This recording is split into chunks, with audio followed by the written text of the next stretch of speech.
For me, it was eye-opening to hear some of the strategies that faculty were using. To have an opportunity to share or explore ideas or even to ask questions about how other faculty were able to succeed. People are taking it both from our 2-year colleges and our 4-year campuses.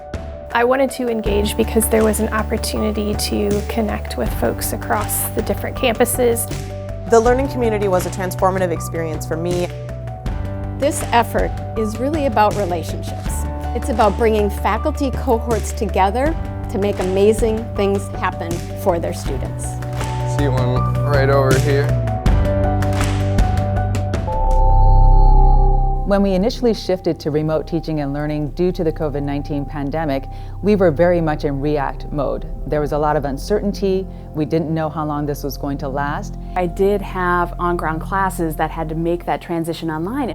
It wasn't a big deal for me, but it was a huge deal for some of the students who don't have access to technology or struggle to find ways of communicating effectively in the online environment. So we had an opportunity to not only react, but really become thoughtful in responding to our students' needs. Technology is becoming an increasingly important part of our educational foundation and our structure. And as we come back to campus, back to instruction face-to-face, there are more challenges.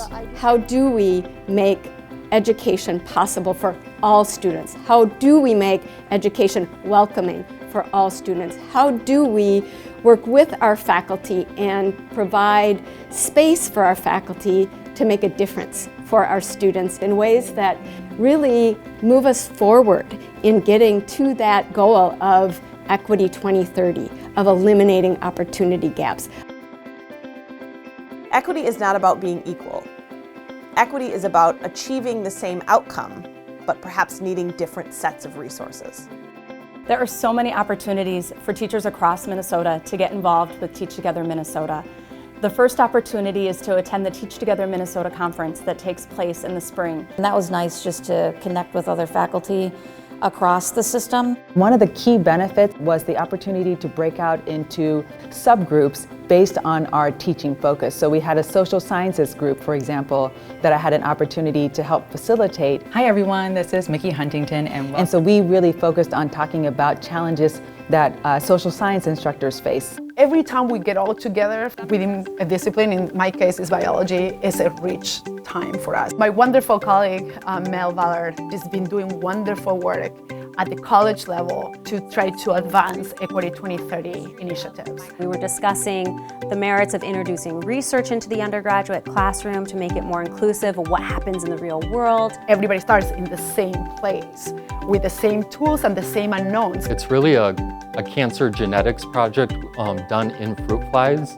Underrepresented marginalized students do just as good, or sometimes even better, than other students that normally have a leg up in the undergraduate education. One of the great things about the Teach Together Minnesota conference is that it is inclusive of all educators P20. This is so important because all of our students matter, regardless of what grade or age they are. Teach Together Minnesota provided some great resources and information that has been implemented in the course that was designed for Rec and Read. We serve children, elementary age children, who either have disabilities or who struggle to learn to read and write. Everybody is coming from a different background and they have different struggles. So we do think about equity at all levels of our programming. Working with the community as well as working with our university students. Good. Get to bring all of the theoretical knowledge and just combine them together. When it comes to culturally responsive teaching, we looked at the recreation activities that we were providing. We also have our undergrad and graduate students talk about their challenges. We have a lot of youth who have dyslexia. We have a lot of college students who experienced that same thing, and they have those conversations with one another, and it's just so critical to us to bring youth to a college campus so that they can imagine themselves here when they are older. Another opportunity to get involved is to participate in one of the faculty learning communities that's discipline specific. It just opened up this whole new world of how I can think about how my students think and learn. This is an opportunity to come together in a 12-week intensive time with your discipline to have really important conversations about culturally responsive pedagogy and how this shows up in your particular discipline. Faculty will be compensated for their participation in the learning communities.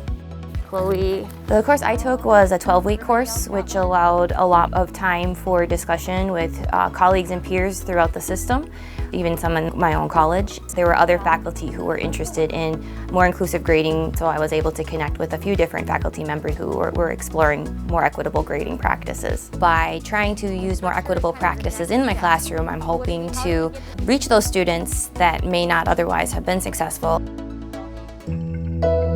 In case you didn't know, we have a Japanese garden here on the Normandale campus. It was designed by a renowned Japanese landscape architect that is tied to culture, that is tied to various experiences across the globe. I took a learning community, culturally responsive pedagogy course. As a faculty member and as someone who works on faculty development, I think it's really instrumental to be able to learn by example, to see what my colleagues are doing in their classes, how they're using certain assignments, how they're using certain assessments, and to say, oh, I see what you're doing there. I immediately started making changes in my curriculum. Attending a short course is another opportunity for faculty and staff to be able to come together to learn about equity and inclusion and pursuing Equity 2030. The support the system office has given us in the form of the Teach Together Minnesota event and the short courses has been great. When I think about having equitable practices in the classroom, I want to ensure that all my students have an opportunity at success, no matter what backgrounds they come from. To think about different ways that I can show up in terms of being representative of the diversity of our students. I can show up in terms of having a well-designed course so that students can navigate that effectively in an organized way. I can show up in the sense of participating in faculty professional development. If you see yourself doing this work, in this work, please join us. Please be connected because we have something for almost every educator in the state.